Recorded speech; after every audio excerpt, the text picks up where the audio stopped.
দক্ষ বিদেশি কর্মী হিসেবে যুক্তরাষ্ট্রে যেতে চাইলে এখন থেকে আরও $1 অর্থ গুনতে হবে।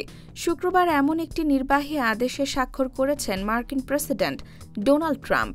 নতুন সিদ্ধান্ত অনুযায়ী H-1B ভিসা প্রোগ্রামে যুক্তরাষ্ট্র যেতে আবেদনকারীদের এখন থেকে $1,00,000 বা ৭৪,০০০ পাউন্ড বাড়তি খরচ যুক্ত করা হয়েছে। এই কর্মসূচির অপব্যবহার কিংবা নির্ধারিত অর্থ না দেওয়া হলে যুক্তরাষ্ট্রে প্রবেশ নিষিদ্ধ করা হবে বলেও ওই আদেশে বলা হয়েছে। শুক্রবার এসব ঘোষণার সময় ওভাল অফিসে ট্রাম্পের সাথে যোগ দেন মার্কিন বাণিজ্যমন্ত্রী হাওয়ার্ড লুটনিক। তিনি বলেন, H-1B ভিসার জন্য বছরে $1,00,000 দিতে হবে এবং সমস্ত বড় কোম্পানি এতে রাজি আছে। আমরা তাদের সাথে কথা বলেছি। ২০০৪ সাল থেকে H-1B ভিসা ক্যাটাগরিতে আবেদনের সংখ্যা প্রতি বছর ৮৫,০০০-এ সীমাবদ্ধ রেখেছে যুক্তরাষ্ট্র। এখন পর্যন্ত এই ভিসার জন্য বিভিন্ন প্রশাসনিক ফি বাবদ মোট $1,৫০০ খরচ করতে হতো।